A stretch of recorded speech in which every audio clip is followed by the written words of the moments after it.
आज हम डिस्कस करने वाले हैं ऑस्टियोपोरोसिस के बारे में। Before I start with this video, do not forget to subscribe to my channel and hit the bell icon so that you can get notifications whenever I upload a new video.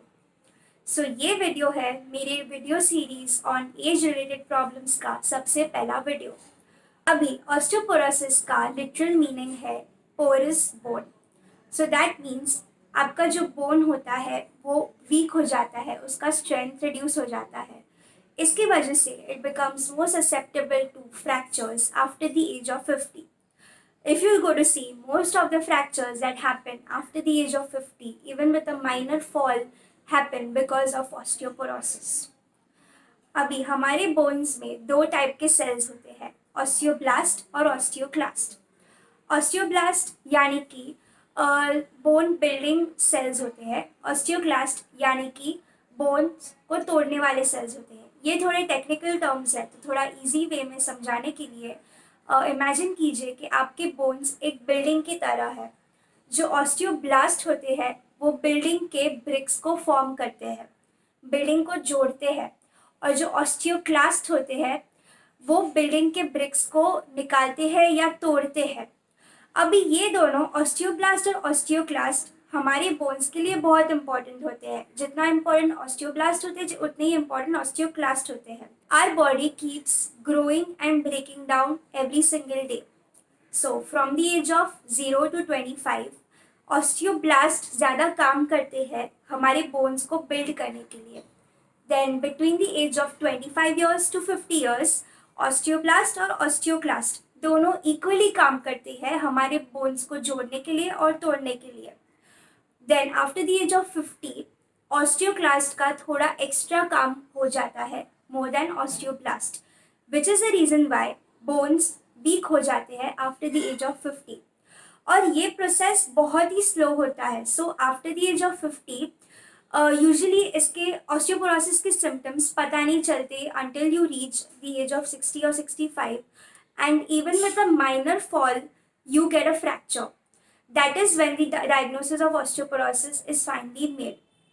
So इसलिए आपको after the age of 50, especially in females, जब menopause हो जाता है तभी से आपको बहुत ज़्यादा ध्यान रखना होता है, क्योंकि with menopause, with any kind of chronic disease like diabetes, thyroid, hypertension, ये सारे क्रॉनिक डिजीजेस जब होते हैं या मेनोपॉज के बाद होता है तभी हमारे बॉडी में बहुत सारे हार्मोनल चेंजेस होते हैं।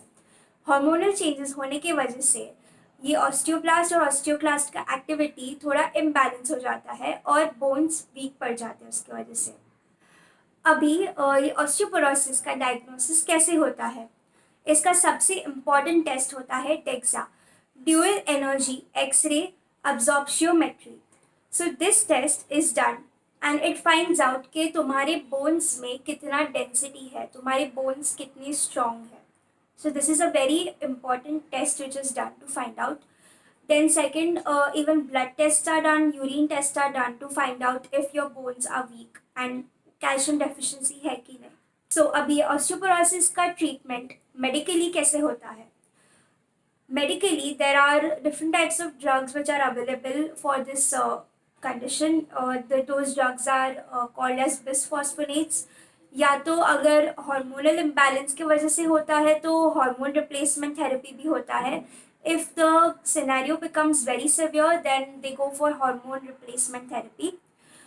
अगर आपको वो स्टेज तक नहीं पहुंचना तो आप अपने आप में लाइफस्टाइल चेंजेस भी कर सकते हैं। सो ये लाइफस्टाइल चेंजेस कैसे होते हैं? आपके डाइट में आपको बहुत ज़्यादा ध्यान रखना पड़ेगा कि आप कैल्शियम ले रहे हो ठीक से, विटामिन डी ले रहे हो। अभी विटामिन डी क्यों इम्पॉर्टेंट होता है फॉर कैल्शियम अब्जॉर्प्शन, उसके लिए मैंने एक दूसरा वीडियो बनाया हुआ है और वो वीडियो का लिंक मैं मेरे डिस्क्रिप्शन बॉक्स में डाल रही हूँ। So you can understand why vitamin D is very important for calcium absorption and for bone health. Then second lifestyle change that you will have to do is, अगर आप smoking, alcohol consumption या फिर caffeine consumption, ये तीनों चीज़ें अगर कर रहे हो, इसकी वजह से भी कभी कभी calcium resorption, osteoclast activity increase हो जाता है आपके बोन्स में। थर्ड लाइफस्टाइल चेंज आपको जो करना पड़ेगा वो है एक्सरसाइजेस। अभी ये एक्सरसाइजेस में क्या क्या इंक्लूडेड होता है? resistance exercises with weights, dumbbells, therabands, therapeutic, etc. Then second is yoga. Yoga is a very good option for increasing your bone density. Then third is aerobic exercise. Fourth is a certain type of exercise which helps you to improve your balance. अभी अगर आप after the age of 60 fall होता है, आपका minor fall भी होता है, तो उसकी वजह से भी आपको फ्रैक्चर्स के लिए बहुत ज़्यादा हाई चांसेस हो जाते हैं. तो उसके लिए there are certain type of exercises like they are called as balance exercises, जो बहुत ही इंपॉर्टेंट हो जाते हैं. मैं वो एक्सरसाइजेस फ्यूचर वीडियोस में एक्सप्लेन करने वाली हूँ. So stay tune for those videos. I am definitely going to have an entire video on only balance exercises. So ये 4 टाइप्स ऑफ एक्सरसाइजेस है जो आप कर सकते हो to improve your bone density. और याद रखिएगा कि ये सारी चीज़ें, ये सब लाइफस्टाइल चेंजेस आपको आफ्टर द एज ऑफ 50 या 60 नहीं करने हैं, तब तक शायद काफ़ी लेट हो जाएगा.